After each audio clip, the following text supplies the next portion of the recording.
Welcome to yet another amazing episode of Pure Minds, Pure Energy, Enlightenment Sessions with Nate and PMC. I'm your host, Nate Zeleznick, founder of the Integrated Ascension Method, or the IAM for short, and one of the only American master trainers of the ancient Indonesian breathwork, meditation, healing, energy building, and extrasensory art of Merpati Putih. Today, I have the pleasure of introducing a truly visionary guest, Isaiah Orlen. As the founder of Higher Frequencies, Isaiah blends entrepreneurship, spirituality, and wellness into a transformative force for good. His platform, Higher Frequencies, merges ancient philosophies with modern modalities like music, travel, and holistic health to elevate both the individual and the collective. Isaiah's journey is as profound as his mission.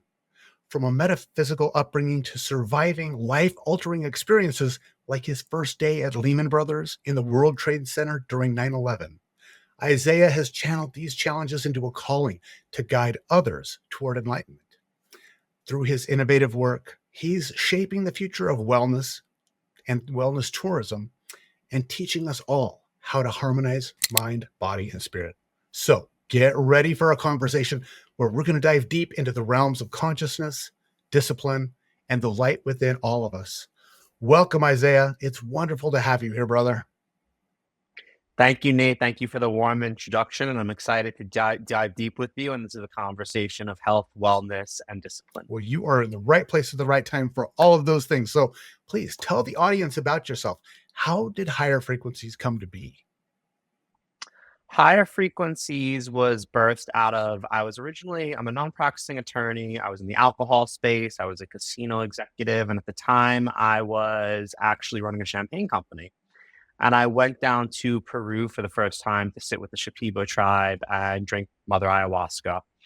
And in those ceremonies, coming from a metaphysical household, I was given a message that it was time to reconvene with the divine through my faith of Judaism, through other faiths of Hinduism, and to use brands as teaching platforms to teach people about spirituality. That at large, a lot of people have lost faith in the divine because they, through religion, they've been sidewinded. There's a lot of charlatans in the spiritual space. And I felt in my messages that I was tasked now with developing that. And so I exited the alcohol space.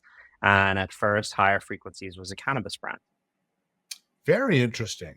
Wow. Well, Yeah. I mean, this is it's a pretty inspiring journey to go from, what a lot of people would consider to be less than spiritual, and say in the alcohol or the altering of consciousness space that way, and then also go into another altering of consciousness space with Mother Aya, and then come out the other side of that to form a company that helps people tap into vibrations and become more aware of them rather than the other space with alcohol, which honestly dulls them very much. So please share the story of how the platform was really born, and most importantly, where you envision it leading in the future, and especially the future of wellness travel.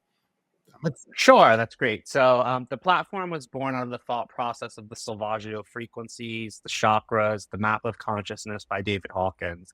Originally, the thought process was that we wanted to take the botanicals that align each frequency and chakra and blend those with THC. So, for example, frequency 1 was bergamot, clove, cinnamon, orange, lemon, THC. It was your root chakra, and it acted as an anti-anxiety medicine, 396 megahertz. And we did produce those into vapes, and we also produced those in pharmaceutical grade chewies.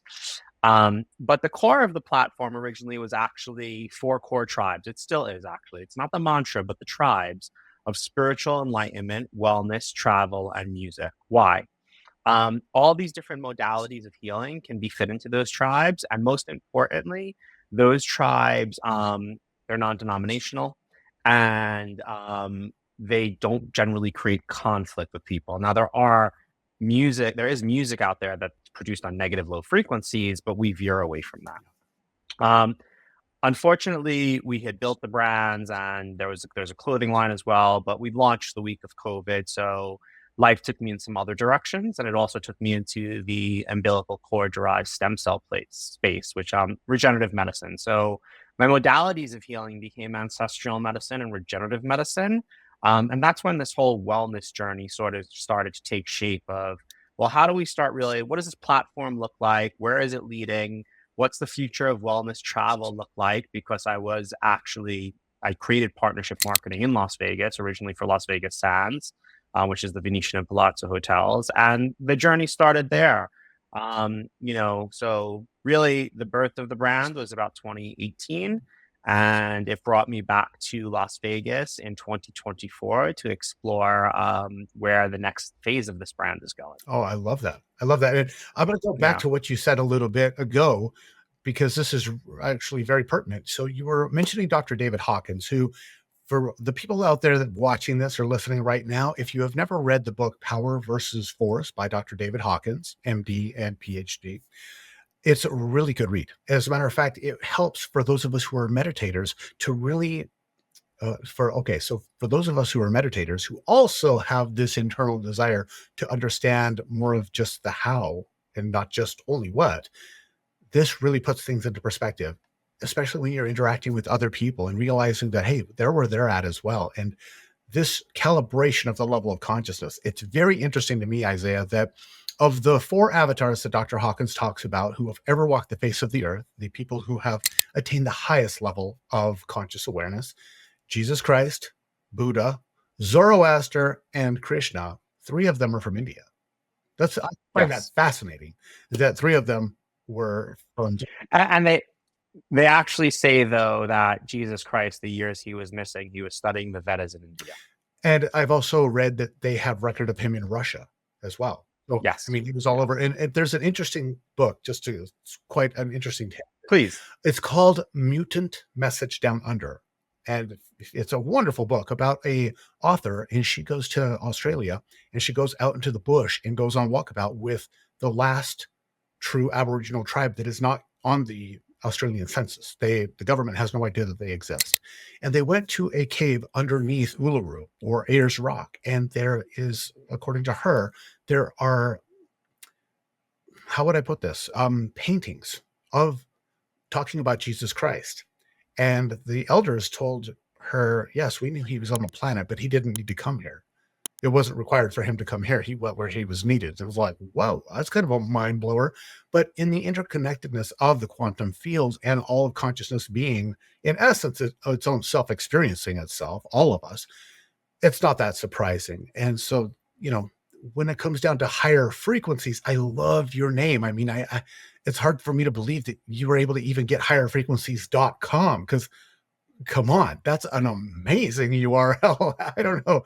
But then again, mine, like I am pure.energy, I don't know how that was available either, other than Right. I really step into the fact that we create these and manifest these things with the energy and the thoughts that we have.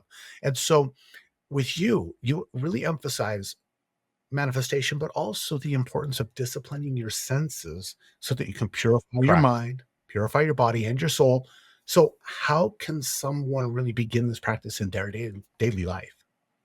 So first of all, and obviously morning routine is the most important thing in the world, and we'll get to that in a sec. But one of the most important things because it sets your mind up for the day. But where this concept of discipline came in for me is, and you hit on it, with higher frequencies, I'm from the tribe of Judaism, right? I study Hinduism. I follow Buddhism and obviously Kriya Yoga, Christ consciousness. It's all the same. It all talks about this divine energy. And you had alluded to the star seed concept when we get into the aspects of the intergalactic divine energy or what that might look like, right? So there's this divine energy, but we live here in the mundane world, right? And they mention this in Kriya Yoga. They mention divine consciousness in the Torah. And through my, overlapping studies of Judaism and Torah and Kriya Yoga, and even A Course of Miracles, there's this huge commonality about the separation, right? Why? Because we forget we are the divine, right? Because we've lost all discipline of our senses. We're constantly looking externally for emotional, physical, sensational validation, whether that comes in the love of another, whether that comes in a alcohol drink, whether that comes in food, whatever it is, we're constantly turning our senses outward, right? And so a lot of these philosophies, you teach breath work. It's all about breath, right? yoga. Even when you take these medicines, it returns you to their breath. Ayahuasca, 5-MeO, DMT. And why is that? Because you are the divine, it is within you. And as Yogananda would say, we have to turn off our sense telephones to remember that, right? So when I was moving through these processes of study and getting to higher frequencies, I came up with this mantra: discipline your senses to purify your mind, body, and your soul through your spiritual practice, your nutritional behavior, your physical fitness routine, and your relationship with self and others. Because those are the pillars. And it's not a, we talk about integration, whether that's in medicine work, whether that's in meditation. That's not a discipline you want to take over all in one sentence, right? It's really, okay, well, today I want to discipline my eyes, right? So I'm not going to look at porn anymore. Or I want to discipline, right? Things that are not beneficial to my spiritual development, right? So when you do the medicines, or I say about a morning routine, I personally, at this moment in time, I wake up at 5 a.m. I put on my tefillin, I chant my Hindu and Buddhist chants, I read Torah, I read scripture. At this moment, it's A Course in Miracles. Last year, it was The Gene Keys by Richard Rudd. So I fill my mind with all of this positive energy. And then I do my physical fitness activity right thereafter, whether it's a run, whether it's yoga, but something to get. So I've purified my mind with the right thought processes. I've put my body and breath into motion, right? And I can go face the day and understand that the day is now in the divine's hands, but it's still up to me how I react to anything that shows up in front of me. But I've given myself the best odds not to react improperly through the discipline. Yeah, without a doubt. And, that's something where in this modern era, we're seeing more and more loss of self-discipline, because we have these things right here that we have it's a whole society. I mean, this is worldwide, such a dopamine fixation of who looked at my post, who liked what I said, did anybody say something bad about me? What is the most amazing cat video that I'm going to watch today? And so, a lot of those things really take us away from our own intrinsic knowledge of ourselves and our source, because when we're so distracted all the time, we don't have an opportunity, we do not, as a whole, take the opportunity to ask some big important questions. Who am I? Where did I come from? Why am I here? What's my purpose? Where am I going after this? And honestly, it all comes down to the one big question of what is real. And I love what you're talking about with your morning ritual. And, we're here on this pyramid meditation channel where Patriji, the founder of the Pyramid Spiritual Society Movement, or PSSM Global, he was a very big proponent of discipline and meditating every single day and being with your breath and using your breath as the launch platform. And that's also the core of Merpati Putti, the system that I brought to America, and the integrated ascension method. It all starts with our breath. And going back through the millennia, it's always been about breath. That's even what prana means.